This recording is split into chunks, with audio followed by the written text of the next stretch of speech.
Reporter televisi nggak pakai jilbab menangis menengok musibah Aceh, menangis dia, nggak tahan dia menengok saudara yang naik ke atas gubungan atap rumah dengan banjir bandang, anak kecil, ternak mati, rumah hancur, lumpur setinggi, tiang listrik dipegang, sampai tak bisa lagi berdaya, hanya melelehkan air mata. Maka kita husnuzon pada Allah.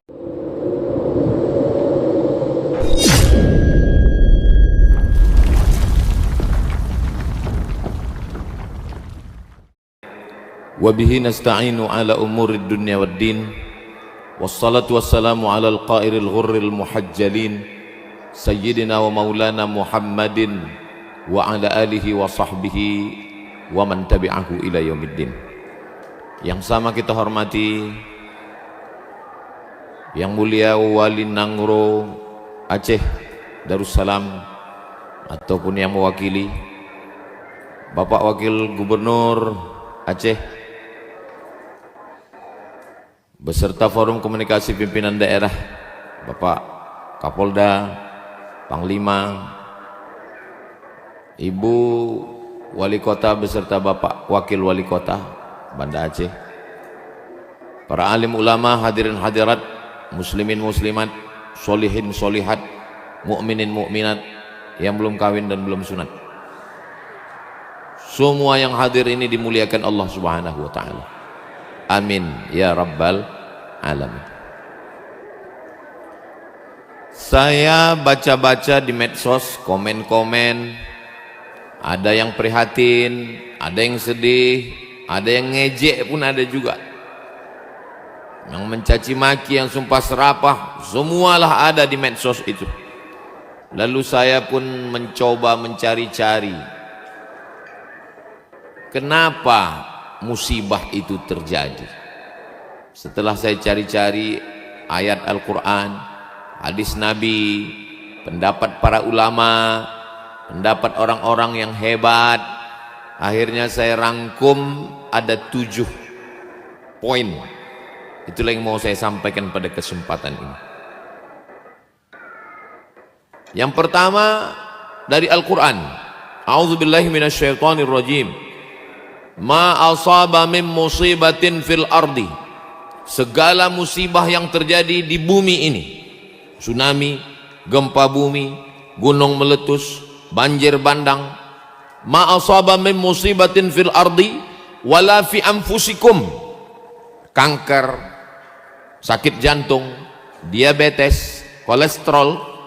Ma asaba min musibatin fil ardi, segala musibah di bumi, wala fi anfusikum, yang terjadi pada diri kamu, illa fi kitabin, semua sudah tertulis di kitab. Di kitab itu maksudnya di Lauhil Mahfuz. Papan tempat tulisan takdir itu namanya lauh, karena dia dijaga oleh malaikat, namanya mahfuz, lauh mahfuz.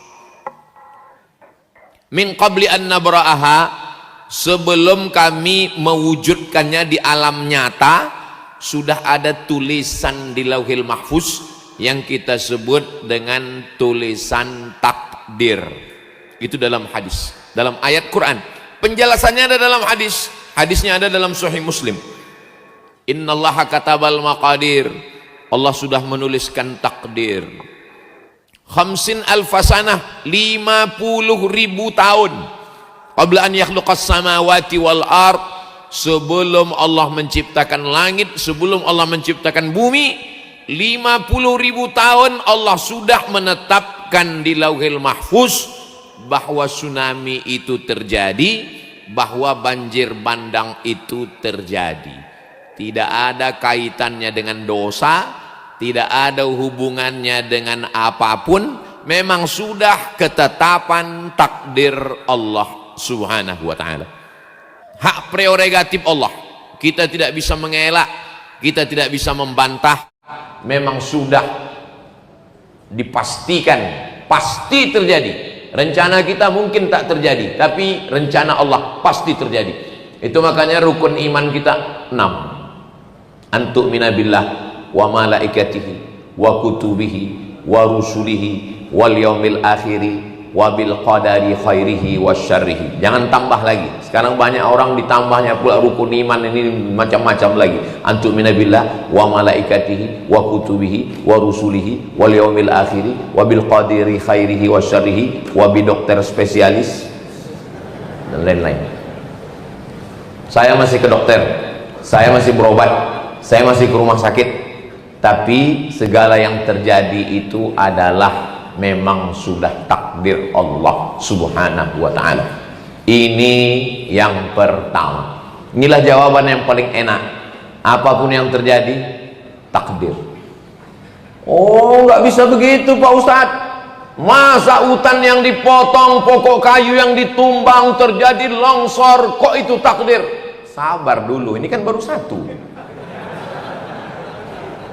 Ini masih panjang ini baru satu, 7 yang mau aku sampaikan ini. Nah itu makanya kalau dengar ceramah itu jangan dipotong-potong. Saya tahu ceramah saya yang ini akan dipotong ini. Yang suka memotong hutan itu, dipotongnya juga ceramah saya ini. Ketika dia dikomplain orang, gara-gara kau memotong hutan lah ini terjadi. Itu sudah takdir Allah. Ini ceramah Ustaz Somad katanya. Jadi rupanya memang tukang potong inilah bahayanya kalau cita-cita dulu tukang sunat. Akhirnya rencana mau masuk fakultas kedokteran, nggak lulus. Masuk fakultas ekonomi, itulah APBD disunat. Buka perusahaan potong kayu disunat, itu semua disunat. Jadi memang yang pertama ini bahwa takdir itu di tengah laut itu kan ada lempengan tanah. Jadi rupanya tanah ini berlapis-lapis. Jadi lapisan yang paling atas itu lempengan ada sambungannya, macam karpet masjid raya ini ada sambungannya. Pas sambungannya itu di tengah di atas Pulau Sumatera di Laut Aceh itu. Jadi ketika sambungannya itu bergeser, terjadi gempa. Lalu ketika terjadi gempa di tengah laut sana, airnya itu menyusut karena bergerak dia menyusut, habis itu naik ke atas. Air yang naik dari laut ke atas itu bahasa Jepangnya tsunami, pakai huruf fa, tsunami. Dari laut maka menyusut dia dulu, menyusut, naik lagi dia ke atas. Itulah dia tsunami. Tapi orang Aceh sebelum orang Jepang ngasih nama itu, dia sudah ngasih nama duluan. Makanya ada di dalam kapal itu, apa namanya?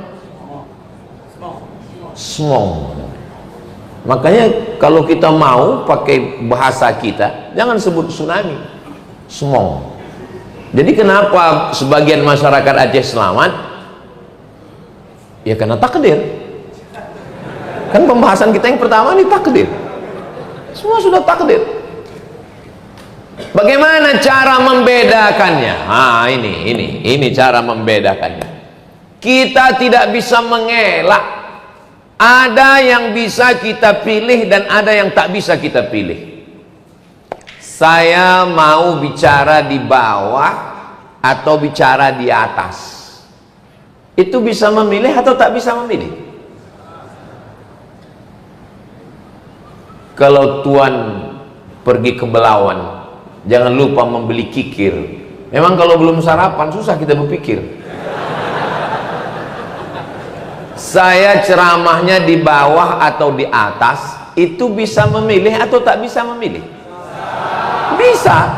Saya tadi mau di bawah, tapi kata Pak Wagub, Ustaz Somad di atas. Semua orang mau nengok Ustaz, kata beliau. Kalau Pak Wagub, semua orang memang sudah menengok beliau, tinggal mengajukan proposal aja lagi. Jadi tentang masalah saya mau di bawah atau di atas itu pilihan. Tapi ada yang tidak bisa memilih. Memang sudah ketetapan Allah. Ini takdir yang nggak bisa memilih. Menjadi orang Sumatera, menjadi orang Aceh, itu bisa milih atau enggak? Nggak bisa milih. 40 hari dalam kandungan dalam bentuk air, 40 hari dalam kandungan dalam bentuk darah, 40 hari dalam bentuk kandungan dalam bentuk daging, 40, 120 hari. Umur 120 hari datang malaikat. Malaikat tidak pernah membawa kertas mau bertanya, kau mau jadi apa? A. Arab, A. Aceh, B. Batak, C. Cina. Enggak ada. Maka kita tidak boleh mengejek orang karena sukunya, karena suku bukan pilihan, tapi itu dipilihkan. Saya tidak mau ceramah saya ini nanti dibelokkan. Saya nggak mau orang yang disekolahkan pulang-pulang ke kampung tiba-tiba judul lagunya pulang-pulang berbadan dua. Mohon maaf, tidak layak, tidak sopan. Tiba-tiba ditanya sama bapaknya, kenapa kau kukuliahkan, kukirim duit, kubelikan kos-kosan, kubelikan motor, kenapa bisa terjadi? Dijawabnya dengan ringan, kata Ustaz Somad, ini takdir ya. Nanti Pak polisi menangkap, kenapa kau mencuri? Sudah ketetapan Allah. Padahal ini bisa memilih, tapi tsunami datang itu tidak bisa dipilih, memang sudah ketetapan Allah Subhanahu wa ta'ala. Kita hanya bisa berkata inna lillah wa inna ilaihi raji'un. Kenapa Ustaz dari tadi matanya menengok ke sana? Saya nengok jam terus. Itu penempatan jam di situ memang sudah bagus. Itu untuk khotib. Khotib memang katanya ke situ. Karena tertulis di sini ceramah tak boleh lebih dari 15 menit. Jadi sinkron di antara yang di sini dengan di situ. Saya terus terang Masjid Baitur Rahman ini, dulu waktu kita kecil-kecil di kampung, yang digambar orang di dinding rumah-rumah itu, Masjid Baitur Rahman ini adalah masjid ikon. Carilah di rumah-rumah orang tua-tua zaman dulu, itu lukisan, gambar, kalender, itu Masjid Baitur Rahman ini, karena ikonik, ikon. Saya pergi ke Jakarta, dari Jakarta ke Yogyakarta, dari Yogyakarta naik mobil ke rumah Ustadz Salim Afillah. Sampai di rumahnya, di dinding kamar rumah emak beliau itu ada gambar sulaman benang. Saya tengok, Allah, nanti kalau Bapak Ibu panjang umur ke Jogja singgah ke rumah Ustadz Salim, ke rumah emak beliau, di dinding rumahnya itu gambar sulaman Masjid Baitur Rahman. Jadi kalau saya ditanya, di antara semua masjid di Indonesia ini, masjid manalah yang Ustadz paling ingin ceramah? Masjid Baitur Rahman ini. Dan hari inilah baru sampai kemarin. Hari inilah baru saya sampai kemarin. Dan saya orangnya memang nggak pernah minta, nggak pernah saya request ke Ustadz Nazar sama Ustadz Riza yang mengurus jadwal, tolonglah jadwalkan aku Baitur Rahman, nggak pernah. Saya kan jaga harga diri saya juga.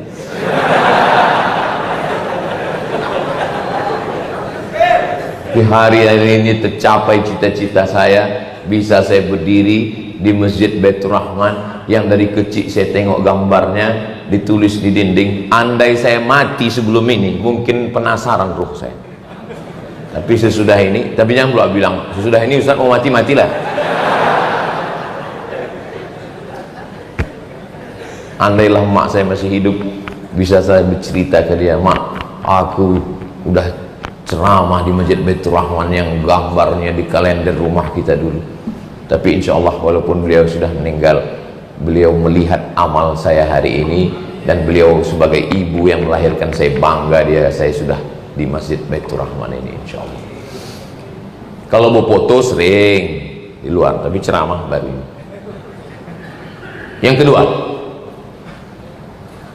Yang kedua adalah zaharal fasadu fil barri wal bahri bima kasabat aydin nas.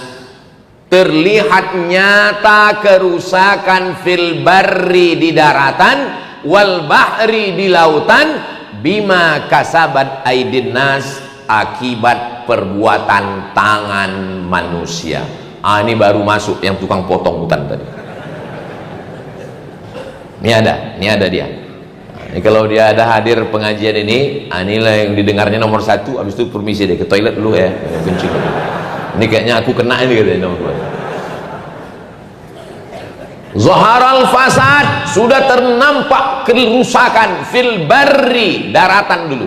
Karena memang yang pertama dirusak manusia ini daratan. Sudah habis daratan, tak ada lagi yang bisa dirusak. Wal bahri, baru dia pergi ke lautan. Bayangkan, apa namanya yang mirip kura-kura itu? Saya ingat, cuman mau ngetes jamaah nih, masih sadar atau enggak? Penyu kan? Penyu itu makanannya ubur-ubur. Penyu itu mau makan ubur-ubur dari jauh, udah menetes air liur penyu itu mau makan, udah dibacanya doa, Allahumma barik lana fima razaqtana wa qina azabannar, kata penyu.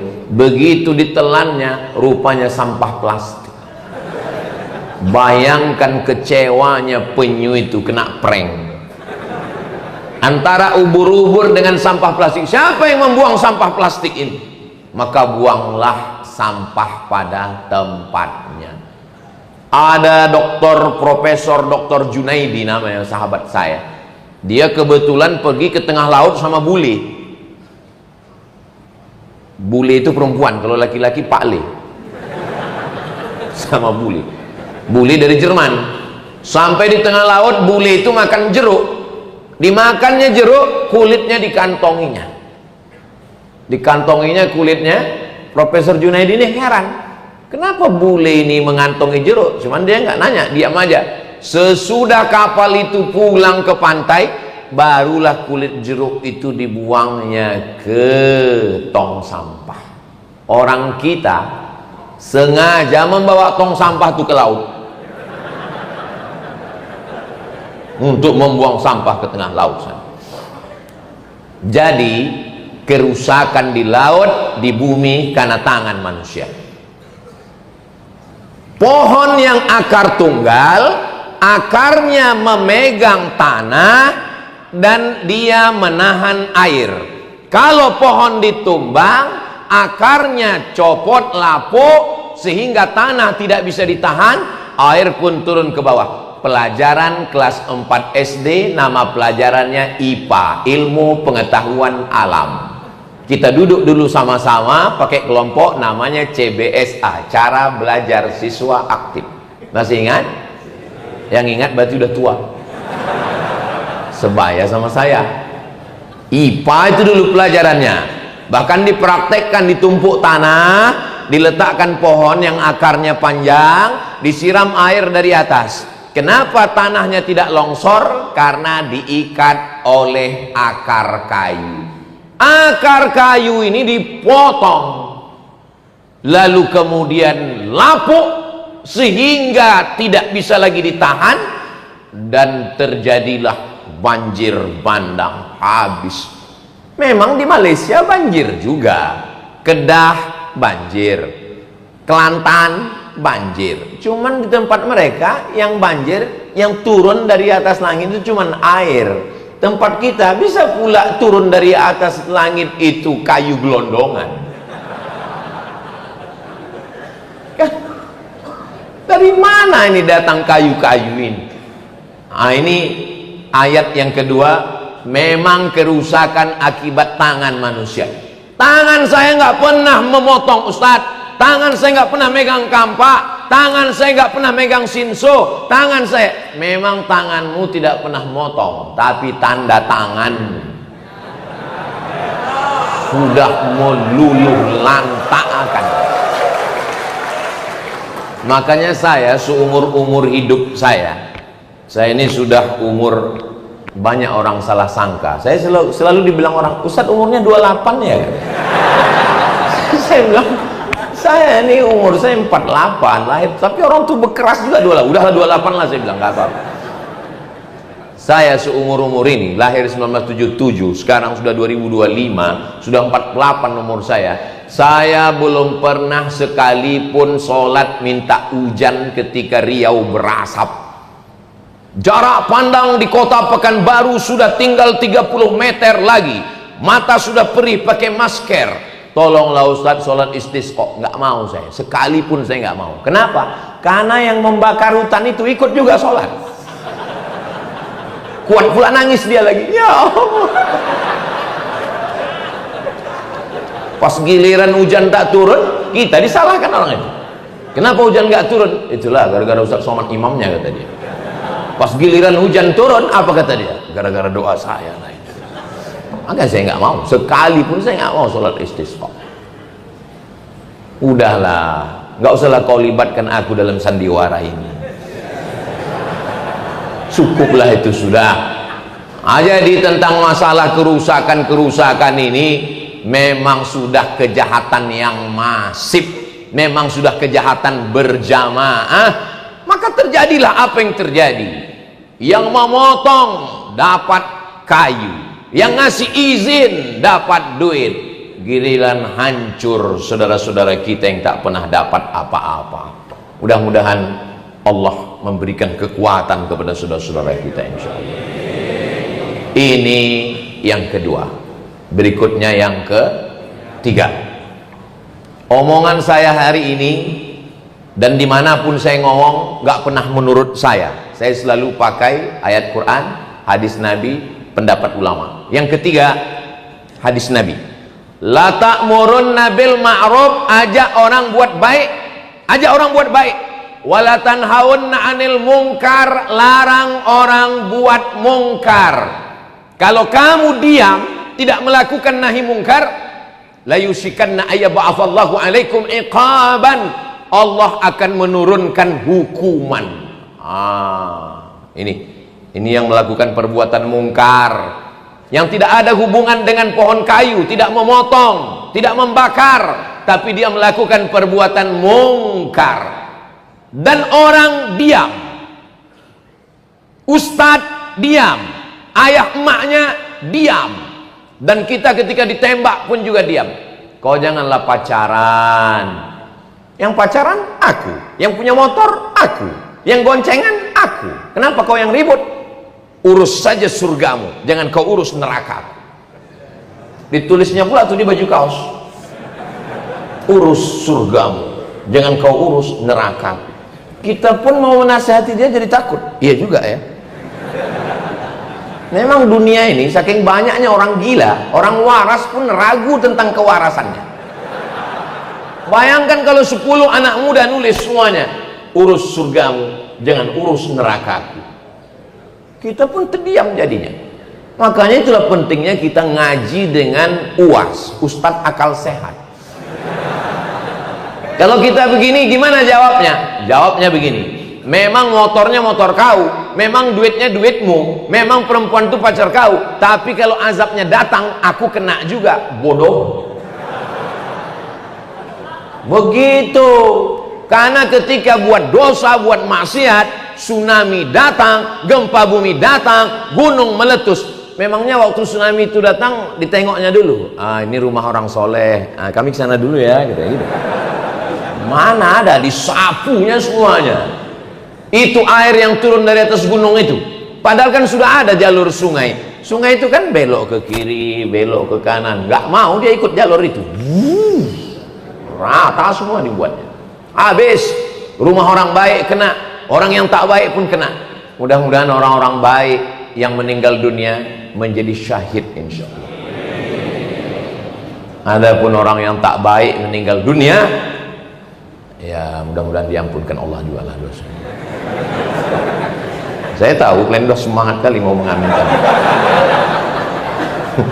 Enggak boleh, karena boleh jadi di ujung-ujung umurnya itu, karena tertulis waktu malaikat mau mencabutnya itu, dia menengok tulisan la ilaha illallah. Kita husnuzon, bisa jadi dia mati dalam keadaan husnul. Dari bunyinya nggak setuju nampaknya. Enak kali Pak Ustaz, dia yang pacaran, dia yang maksiat, dia musibah datang dia yang ngundang, begitu dia mati Ustaz doakan pula dia husnul khotimah. Aku nggak setuju. Ya nggak apa-apa kalau nggak setuju, silakan. Tapi kita semua akan mati. Mudah-mudahan kita ini semua mati dalam keadaan husnul khotimah. Kalau kita doakan saudara kita husnul khotimah, malaikat akan dikirimkan Allah malaikat. Apa kata malaikat? Amin. Kabulkan doa orang ini. Walaka mithluh, maka kau dapat pahala yang sama seperti yang kau mintakan. Makanya kalau ada perbuatan maksiat, jangan diam. Anak-anak muda, Gen Z, tolong kalian cetak nanti stiker bulat, tulisannya say no to bonceng. Ini hari Jumat, besok malam Sabtu, besok Sabtu malam Ahad. Itu anak-anak muda pacaran, tulis say no to bonceng. Bagikan di lampu-lampu merah. Ini cuman kadang pas kita itu yang ngambil yang tua-tua pula. Tua siapa yang mau dibonceng lagi? Tempelkannya, buatkan baju kaos yang suka. Katakan tidak pada narkoba, katakan tidak pada sabu-sabu, katakan tidak pada pil anjing gila, katakan tidak pada lem kambing. Kalau Ustaz Somad yang ceramah di atas mimbar berapi-api, tapi sampai di luar orang nggak takut sama saya. Makanya dalam masalah amar ma'ruf nahi mungkar ini, bukan ustadz yang paling bisa. Yang paling bisa itu adalah polisi dan tentara. Dia yang paling bisa. Polisi nggak perlu naik ke atas mimbar ini. Di atas mimbar ini berat, biar aku aja. Polisi TNI cukup dengan pistolnya. Selama seragam masih ada, selama pistol masih besi, pakai untuk amar ma'ruf nahi mungkar. Takbir. Saya kalau udah 30 menit ceramah memang takbir. Itu untuk ngetes suara jamaah. Kalau begitu suaranya berarti tahan sejam lagi. Tapi kalau pas saya takbir, Allahu Akbar. Itu artinya terserahlah Pak Ustaz mau berhenti aku pun udah lama kali ini udah katanya. Polisi, tentara nggak perlu ceramah, nggak perlu pakai ayat, nggak perlu pakai sound system, nggak perlu tablik akbar, nggak perlu pakai baliho, cukup dengan pistolnya. Sambil jalan-jalan dia, ada yang mau pacaran? Silakan. Ada yang mau main judi? Silakan. Ku pecahkan ginjal kalian. Selama seragam masih ada, selama pistol masih ada, pakai untuk amar ma'ruf nahi mungkar. Setuju?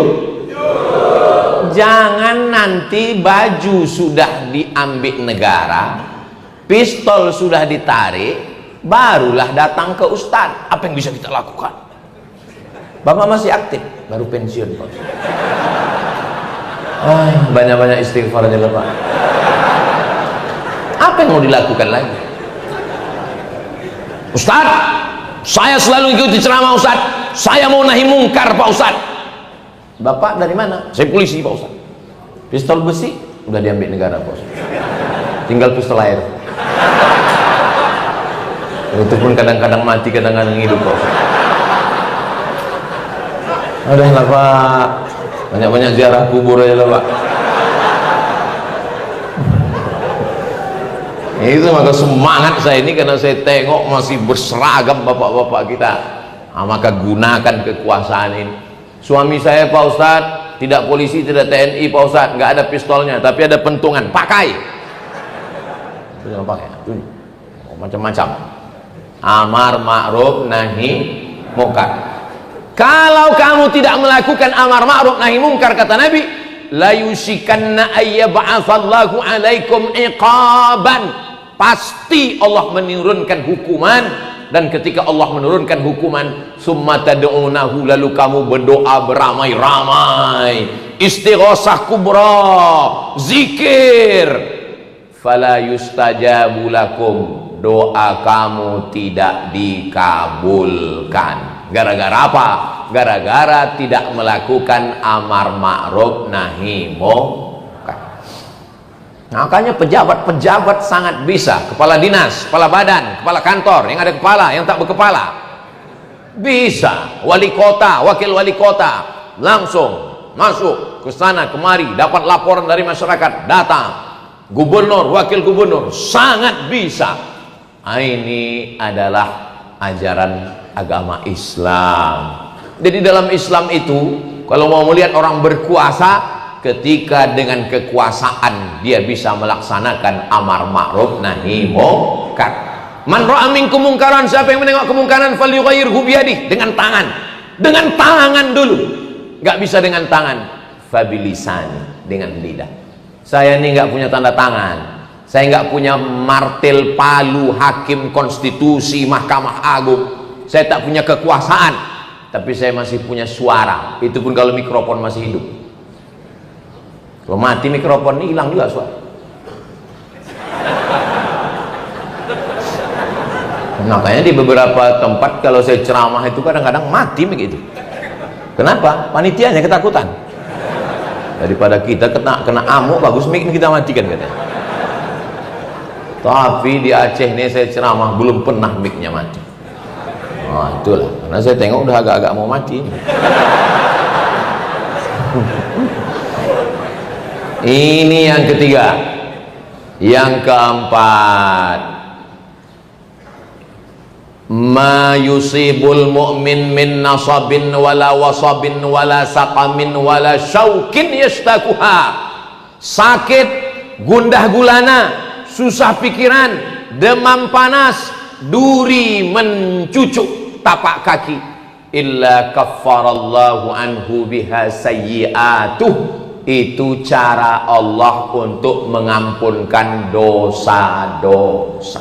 Ini yang keempat. Jadi kalau ada orang mengatakan, kenapa di Aceh datang tsunami? 20 tahun setelah itu datang pula musibah banjir bandang. Padahal kalau cerita masalah dosa, orang sana dosa, orang New York dosa, orang London dosa. Karena Allah ingin membersihkan dosa orang-orang saudara kita. Mudah-mudahan yang meninggal bersih dalam keadaan tak ada dosanya sama sekali. Sampai apa kata Nabi? Sampai apa kata Nabi? Hatta tamshi alal ardi makanat alaihi khati'ah. Sampai dia berjalan di atas bumi tak ada dosanya walaupun sebesar ujung rambut, sebesar ujung jarum, karena dia sudah bersih sebersih-bersihnya. Makanya kalau ada saudara kita meninggal, kita husnuzon. Aku tengok tetanggaku yang meninggal kemarin Pak Ustadz, hitam mukanya. Ya memang dia hitam.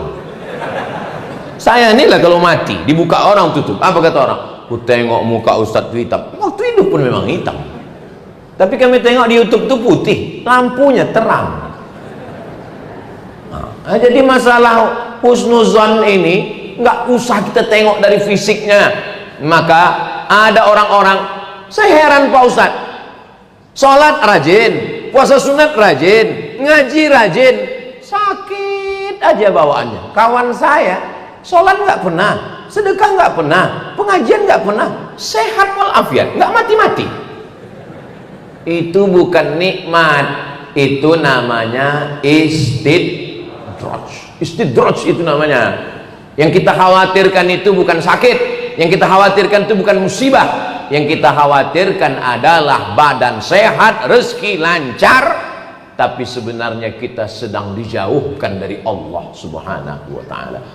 Ini yang keempat, ini mesti dipahami dengan baik. Ya Allah, semua yang datang kemari, kalau ustadz menangis itu biasa. Reporter televisi nggak pakai jilbab menangis menengok musibah Aceh, menangis dia, nggak tahan dia menengok saudara yang naik ke atas gubungan atap rumah dengan banjir bandang, anak kecil, ternak mati, rumah hancur, lumpur setinggi, tiang listrik dipegang, sampai tak bisa lagi berdaya, hanya melelehkan air mata. Maka kita husnuzon pada Allah. Kejam sekali Tuhan itu Pak. Tidak. Al-Quran ketika kita baca, Allah tidak mengatakan Bismillahil Muntaqim, dengan nama Allah yang maha menghukum. Tidak. Bismillahil Jabbar, dengan nama Allah yang berkuasa. Tidak. Tapi yang pertama adalah Bismillahirrahmanirrahim. Allah mau membersihkan sebersih-bersihnya, sampai akhirnya nanti di akhirat dia langsung masuk ke dalam surga Allah Subhanahu wa ta'ala. Amin. Saudara kita yang wafat karena tsunami 21 tahun yang lalu, saudara kita yang meninggal karena banjir bandang 1 bulan yang lalu, maka kita husnuzon kepada Allah, bersihkan hati kita dari segala prasangka suuzon. Itu cara Allah untuk menghapuskan dosanya, sehingga nanti dia langsung masuk ke dalam surga Allah sesuai dengan janji Allah dalam doa kita, Rabbana atina fid dunya hasanah wa fil akhirati hasanah wa qina. Berikutnya yang ke 5, ke 6, Mau cepat aja orang ini selesai. Saya memang dikasih tahu Ustadz jangan lama-lama, karena Ustadz mau langsung ke Sigli. Nanti saya mau khutbah Jumat di Sigli, habis itu turun ke Biren. Jadi kami turun Banda Aceh, dari Banda Aceh turun ke Sigli, habis turun ke Biren, habis itu turun ke bawah. Nanti diprediksi hari Sabtu malam Ahad, Sabtu sore itu kami nanti di Aceh Tamiang, dan Ahad malam kami langsung ke Medan. Pagi Ahad itu kami nanti berangkat dari Medan. Masih belum jelas tiket, apakah Medan Jakarta atau Medan Kuala Lumpur. Habis itu barulah ke Pekanbaru. Mohon doa supaya dimudahkan Allah perjalanan. Yang kelima adalah Allah sedang menguji kita. Oh, yang diuji itu orang Tamiang, yang diuji itu orang Sigli, yang diuji itu orang Bandar Meriah, yang diuji Allah itu adalah saya, Abdul Somad. Apakah sanggup kau makan di rumah, perutmu kenyang, saudaramu di sana tak makan, Abdul Somad? Maka saya kumpul sama kawan-kawan saya, namanya Yayasan Tabung Wakaf Umat. Lalu saya bilang, apa yang bisa kita lakukan? Kalau membangunkan rumah tak ada duit kita, rumah kita pun ngontrak. Jadi apa yang mau kita? Oh, datang ide, kita masakkan rendang Pak Ustadz. Aku bilang berapa kilo? 1 ton katanya. Mendengar 1 ton itu terbayang saya berendang di renang 1 ton. Oh, 1 ton. Saya nggak mau mengendurkan semangat kawan-kawan ini. Nggak saya tanya, mak kualinya sebesar apa? Berapa jam kalian masaknya? Saya bilang, iyalah, saya kasih semangat. Semangat saya bilang. Dalam hati saya, kan kalian juga yang masak. Jadi rupanya 1 ton. Yayasan Tabung Wakaf Umat, itulah tadi dibawa. Tapi Pak Ustadz sebungkus saja. Itu simbolisnya. Jadi sudah dibungkus sepaket-sepaket, nanti kita akan kirim. Dan rupanya banyak peminatnya. Jadi setelah 1 ton ini datang, nanti akan dibuat lagi insya Allah. Mudah-mudahan makin banyak berkelanjutan program ini insya Allah. Kemudian beras ada kami bawa 10 ton. Kemudian baju layak pakai. Kemudian banyak yang minta Iqra sama Al-Quran, mushaf dan lain-lain. Itulah yang kita bagi sesuai kemampuan kami. La yukallifullahu nafsan illa usaha. Kami janji nanti jumpanya di Aceh Tamiang. Ada tim dari Jogja, Ustadz Salim. Ada tim dari Pontianak, Ustadz Lukmanul Hakim. Ada tim dari Riau, Ustadz Al-Nob Dinar beserta Ustadz Hanafi. Tapi yang mengkoordinir, yang mengaturnya semua, saya tak berani juga. Sohibud dar a'lam bidarihi, yang paling ngerti tentang Aceh ini ya orang Aceh. Maka saya minta tunjuk sama Ustadz Nazar dan Ustadz Riza. Ustadz Nazar dan Ustadz Riza ini senior saya di Mesir. Ustadz Riza seangkatan saya. Beliau berdua ini yang mengarahkan kami. Saya duduk bertiga sama mereka, saya tanya, Ustadz Nazar, Ustadz Riza, mau dibawa kemana hubungan kita? Kata mereka, insya Allah kami akan bawa Ustadz masih berada di jalan yang benar. Akhirnya kami pun jalan, dialah yang menyusun semua. Pokoknya saya dibangunkannya pagi, bangun jalan ya. Nanti jumpa dengan Pak Wagub, serahkan ya, senyum sedikit katanya ya. Itulah pokoknya saya ikut aja, apapun kata mereka berdua ini ikut aja. Nggak tahu saya ini entah mau kemana setelah ini. Nanti khutbah di Sigli ya, padahal pertama nggak ada jadwal Sigli ini, tiba-tiba ada dibuatnya. Ini kita ke sana ya, kita buat video banyak-banyak ya. Ada 6 yayasan nanti, yakin 6 ini kawan-kawan kita terpercaya, orangnya amanah, orangnya baik, orangnya insya Allah bantuannya sampai. Kita buat, buatkan kertasnya biar supaya nanti jangan nampak kali bodoh saya pada video itu terdiam gitu. Kita buatkan kertas, sudah siap. Jadi nanti di setiap tempat buat. Karena recovery ini apa bahasa Indonesia? Saya kok udah di Aceh ini payah bahasa Indonesia. Pemulihan. Karena pemulihan ini lebih parah dari tsunami dulu Bapak Ibu. Maka pemulihan ini perlu waktu yang panjang. Saudara kita yang tidak Islam, tak Islam dia, mampu memberikan 1000 rumah, bayangkan itu, dan akan tegak berdiri. Tadi malam saya minum kopi, Ustadz Somad, anak-anak Mapala, tahu Bapak Ibu Mapala? Mapala itu mahasiswa pencipta alam, bukan mahasiswa paling lama. Kadang ada juga anak-anak semester 14 nih pas ditanya, kau semester berapa? 14. Kok lama kali? Aku nih Mapala gitu. Rupanya mahasiswa paling lama. Anak-anak Mapala dari Papua, tidak Islam, memikul beras itu begoni-goni Pak Ustadz, masuk ke dalam yang tak bisa ditempuh oleh kita Pak Ustadz. Saya mendengar cerita itu, malunya saya dalam hati saya. Yang tak Islam sudah mendirikan rumah, yang tak Islam sudah membawa. Aku yang tiap tahun di Aceh, yang sudah disangka orang dapat istri orang Aceh, baru ini aku sampai, malu saya. Jadi kalau belum bisa nolong, paling tidak janganlah mengejek. Kalau belum bisa membantu, mengirimkan duit, mengirimkan apapun ke saudara kita, janganlah berkata kasar.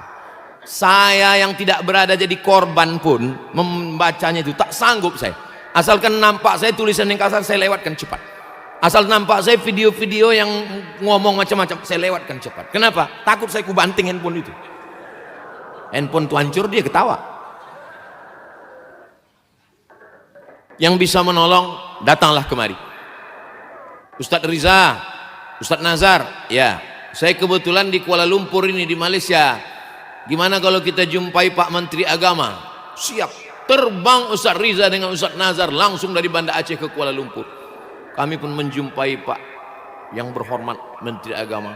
Akhirnya kami sampaikan, Pak Menteri, ini kawan saya 2 orang. Bagaimana Aceh sekarang Pak Ustadz? Pas jumpa sama dia, bagaimana Aceh?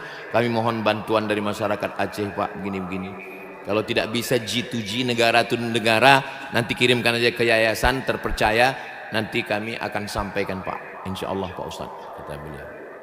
Saya yakin insya Allah dia itu, karena dia orang Malaysia. Kalau insya Allah kita agak berat sedikit. Jadi memang relawan-relawan ini sudah turun semua. Jadi sebenarnya ini adalah ujian. Di saat kita senang, banyak kawan. Di saat kita ketawa, banyak teman. Tapi di saat kita sedang susah, orang senang, banyak kawan. Orang susah, punya sahabat sejati. Kalau mau menengok sahabat sejati Aceh, inilah yang datang beberapa hari ini walaupun terlambat. Salah satunya UAS, ujian akhir semester. Saudaraku yang dimuliakan Allah SWT. Berikutnya yang keenam. Yang keenam, ini saya baru dapat temuannya ini, yang keenam ini. Baru pagi tadi dapat saya. Ini tidak ada di dalam Quran, tidak ada di dalam hadis, tidak ada di dalam pendapat ulama. Di Quran saya cari enggak ada. Di hadis pun tak ada. Dalam pendapat ulama pun tak ada. 6 ini adalah doa orang-orang yang terkabul. Hah? Siapa yang terkabul minta bencana nih Pak Ustadz? Rupanya bupati-bupati wali kota ini selalu datang ke gubernur minta. Gubernur nggak ada duit. Karena semua dari pusat nggak ada. Bingung lah gubernur sama wakil gubernur mau dapat dari mana. Rupanya datang musibah ini, akhirnya cairlah duit.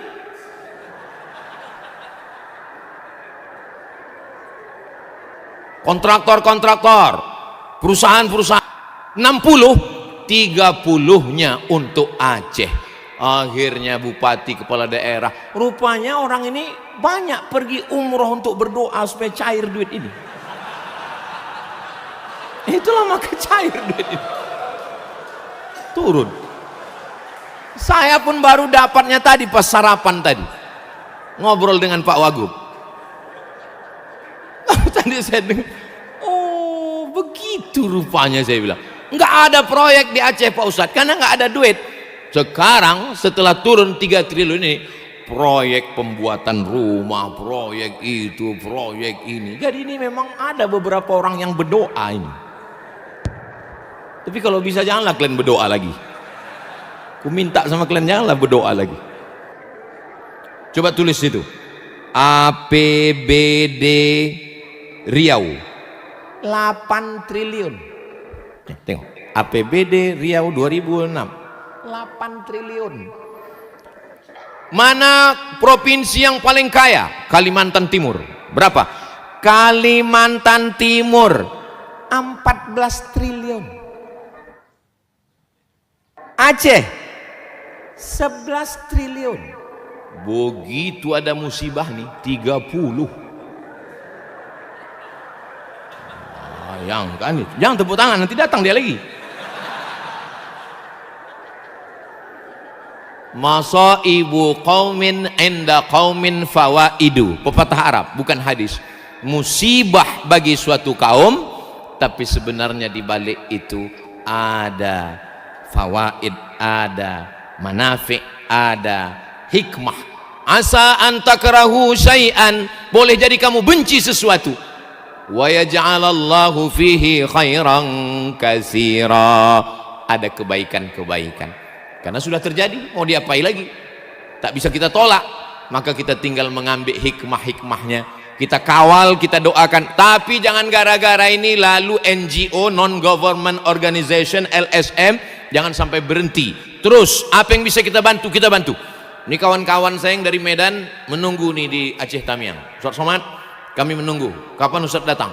Aku bilang, aku baru datang hari Ahad. Kami udah nunggu dari semalam, kata dia. Salah kalian lah, kenapa nggak kalian tengok jadwal? Aku bilang. Sangkanya semalam saya langsung terbang ke Aceh Tamiang. Kami di Banda Aceh dulu, baru turun ke bawah. Hari Sabtu malam Ahad baru kami sampai di Aceh Tamiang. Saya bilang, jadi dengan adanya musibah ini, nampaklah kuasa Allah SWT. Orang yang baik sedang dinampakkan kebaikannya, orang yang silap dan salah dihapuskan dosanya.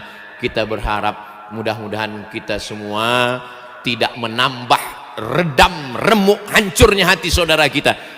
Berlapang dada, ada sikit-sikit ya bersaudara kita, karena ada beban yang paling berat. Terakhir yang ketujuh, ada amal yang tidak keluar darah. Amal keluar darah, mati syahid. Ini amal tak keluar darah.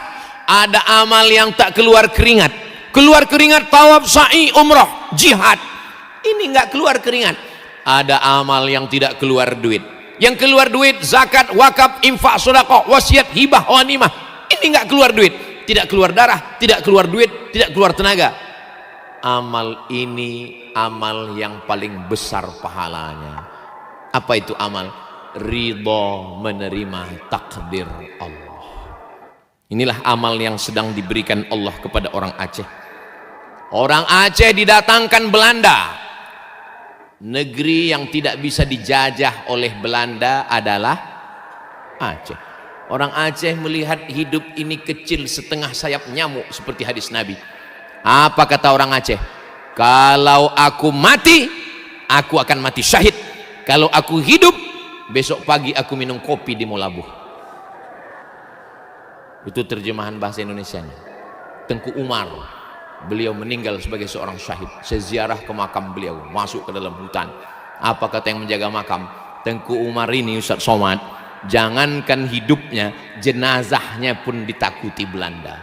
Sampai dicari mereka jenazahnya. 6 bulan orang menggalinya lagi, jenazahnya masih tetap utuh, tak dimakan cacing tanah. Begitu janji Allah. Itulah ayat yang dibaca qari kita tadi. Wala taqulu liman yuqtalu fi sabilillahi amwat. Jangan kau katakan mereka mati, bal ahya, mereka hidup. Sudah meninggal pun dia tak dimakan cacing tanah. Kita masih hidup udah dimakan cacing. Kenapa? Diabetes meletus. Mohon maaf kalau ada bapak ibu yang tersinggung, kebetulan penyakitnya sama, jangan tersinggung. Kunci mendengar ceramah saya ini satu, jangan tersinggung. Ada beberapa jamaah tersinggung, pulang meninggal.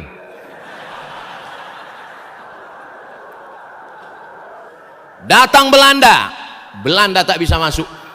Jangankan Tengku Umar, jangankan Panglima Polem, yang perempuan Malahayati, yang perempuan Cut Nyadin, takut Belanda, diasingkan ke negeri yang paling banyak pengetahuannya,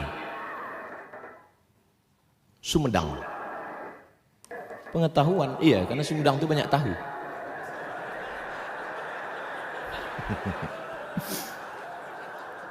Cupnya diasingkan ke Sumedang. Kenapa? Karena kalau dia dibiarkan di sini, dia punya magnet. Orang Aceh akan ikut berjuang sama dia. Diasingkan dia ke Sumedang. Perempuannya begitu luar biasa. Makanya kalau ada orang luar Aceh yang bisa mendapatkan istri orang Aceh, itu orang yang luar biasa. Sampai mana tadi ceritanya? Hah? Datang Jepang tak masuk. Datang Dom, selesai. Datang tsunami, selesai. Datang apapun yang datang kemari, tidak ada orang Aceh yang murtad, enggak ada. Tidak ada orang Aceh yang menurut psikolog kalau sudah kehilangan rumah, kehilangan ayah, kehilangan keluarga, itu untuk menyembuhkan healingnya, menyembuhkan psikologisnya, pikirannya. Mereka psikolog-psikolog yang ngerti, bingung mereka. Kok bisa orang Aceh tetap sehat walafiat? Karena kekuatannya berpegang pada la ilaha illallah Muhammadur Rasulullah. Maka saya tak pernah menceramahi, saya hanya cerita. Saya kalau di Aceh ini hanya cerita, tak pernah saya menceramahi. Marilah bapak ibu kita bersabar, kata orang Aceh. Alah kau ngomong gitu, belum pernah kau kena tsunami. Cobalah perhatikan ceramah saya di Aceh. Pernah saya ajak orang Aceh, marilah kita berpegang teguh pada Allah. Orang Aceh kalau dengar itu senyum. Alah kau dikejar Belanda tuh ciri kau. Kami Belanda, Jepang, daerah operasi militer, tsunami, datang lagi. Datang dari laut, 2 kilometer daratan, habis, turun dia lagi. Akhirnya orang pindah ke gunung. Dari gunung pula datang. Bayangkan, Allah mau menunjukkan ke orang Sumatera Utara, ke orang Riau, ke orang Jawa, ke orang Kalimantan, bahwa ada hambaku yang kuat menerima berbagai macam pukulan. Itu kan kata Ustaz Somad untuk menyenangkan hati kami. Ini hadis bro. Datang sahabat Nabi namanya Sa'ad bin Abi Waqqas. Dia bertanya kepada Nabi, man asyaddun nasi balaan, siapa orang yang paling kuat ujiannya? Ya Rasulullah, ya kasih tahu aku siapa orang yang paling kuat ujiannya. Al-anbiya, nabi-nabi. Setelah itu as-salihun, orang soleh. Setelah itu al-amsal fal-amsal. Itu kata Nabi. Orang yang paling kuat ujiannya nabi-nabi. Setelah itu orang soleh. Setelah itu orang yang di bawah itu, orang di bawah itu. Jadi kalau ditengok dari mulai Kalimantan, Sulawesi, Papua, Jawa, menurut pandangan saya, kalau dipakai hadis ini, yang paling kuat imannya adalah orang Aceh. Setuju tak setuju? Terserah, nggak setuju pun saya udah ceramah juga. Makanya menurut hadis ini kekuatan iman itu diuji. Kenapa? Karena kalau saya menggali tanah di belakang rumah saya, tiba-tiba cangkol saya itu bunyinya pup. Lalu saya tengok ada batu hitam, saya ragu, ini batu kah, intan kah, emas kah? Maka saya bakar, saya hidupkan api unggun, saya bakar 1 hari. Begitu saya bakar meleleh dan memancarkan cahaya, berarti dia emas. Saya bawa pulang, saya masukkan ke lemari, saya kunci lemarinya, saya masukkan ke kamar, kamarnya saya kunci, saya masukkan ke rumah, rumahnya saya kunci. Tapi setelah saya bakar 2 hari tetap hitam, batu gilingan. Cara menguji batu dengan api, menguji iman dengan ujian-ujian ini. Dan iman yang paling kuat itu berada di Serambi Makkah. Kita jaga ini, kita jaga iman anak-anak kita, kita jaga iman jamaah kita. Saya kalau mau mengasih contoh-contoh yang baik-baik, Aceh. Cerita tentang ekonomi syariah, banknya tidak ada konvensional, Aceh. Cerita tentang penerapan syariat Islam, ada dinas syariat, Aceh. Cerita tentang pendidikan Islam, Dayah Abu Abi Tengku, ada Abi Zahrul, Dr. Zahrul dari Mudi Mesra hadir bersama kita, Aceh. Cerita tentang baca kitab, sampai hari ini orang Aceh masih baca kitab.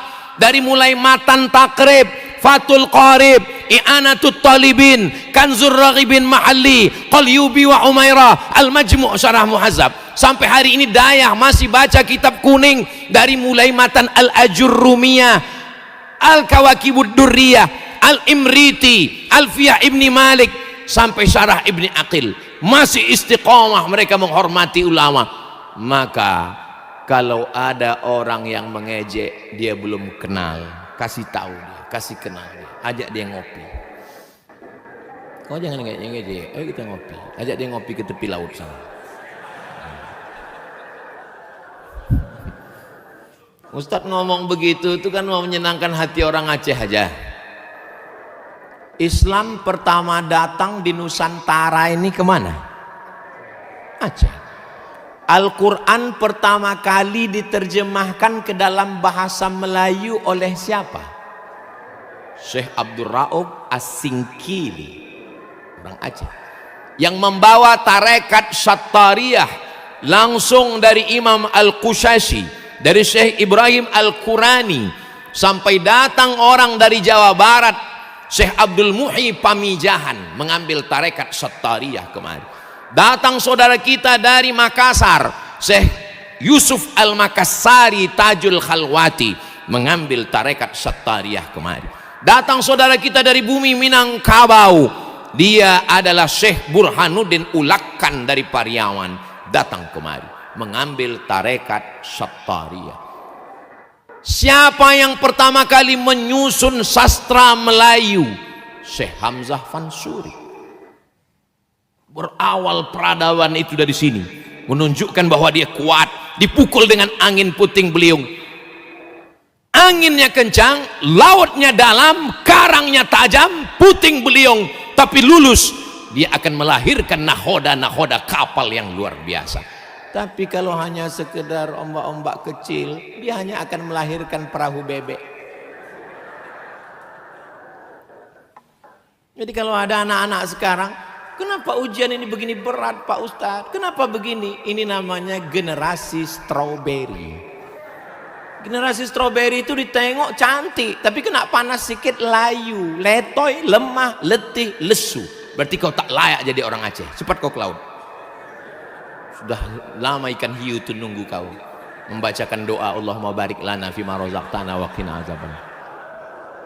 Itulah 7 poin yang saya sampaikan pada kesempatan ini. Mari kita jaga Aceh, mari kita jaga anak-anak kita, mari kita tegakkan amar ma'ruf nahi mungkar, mari kita bersama-sama membangun. Saya yakin dan percaya semua akan baik, semua akan bahagia, semua akan diberikan Allah kebaikan dunia dan akhirat. Saya tadi dipesankan banyak guru-guru kita, banyak abu, abi, tengku, saya diminta untuk membaca doa. Saya yang baca doa, tapi doanya dikabulkan karena orang-orang soleh, karena orang-orang baik semuanya. Ala hazihin niyah. Al-Fatihah. A'udzubillahi minasyaitonir rajim. Bismillahirrahmanirrahim. Alhamdulillahi rabbil alamin. Ar-Rahmanir Rahim. Maliki yaumiddin. Iyyaka na'budu wa iyyaka nasta'in. Ihdinas siratal mustaqim. صراط الذين أنعمت عليهم غير المغضوب عليهم ولا الضالين آمين اللهم أنزل الرحمة والسلامة والبركة على هذه الجماعة.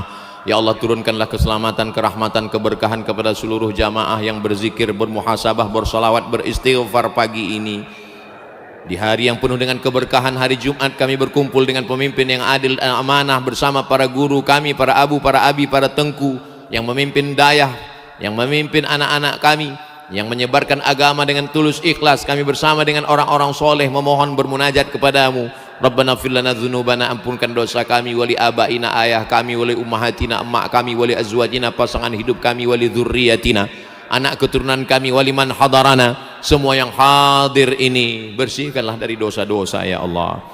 Allahumma ja'alna minas sabirin. Jadikan saudara kami yang sedang dalam keadaan kesusahan, rumahnya hancur, keluarganya, kebunnya, usahanya, berikan kesabaran dan kekuatan ya Allah. Allahumma qawwi imanana, kuatkan iman kami, wa sahih ajsadana, sehatkan badan kami, wa balligh maqasidana ya Rabbi bil Mustafa.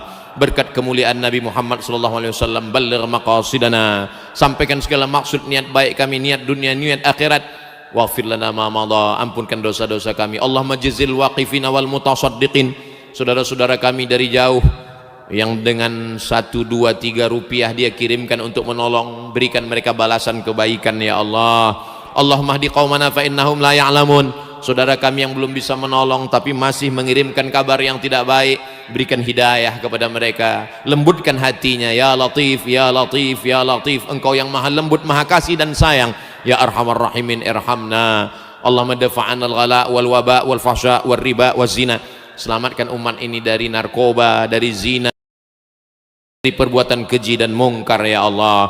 Allahumma waffiq ulata umurina, Bapak Gubernur kami, Bapak Wakil Gubernur, Forum Komunikasi Pimpinan Daerah yang terus berusaha menggalang bantuan, berikanlah kekuatan zahir dan batin, kesehatan untuk mengusahakan bantuan rumah, bantuan guru mengaji, bantuan beasiswa anak-anak. Mudah-mudahan ke depan menjadi lebih baik untuk negeri Aceh Darussalam ya Allah.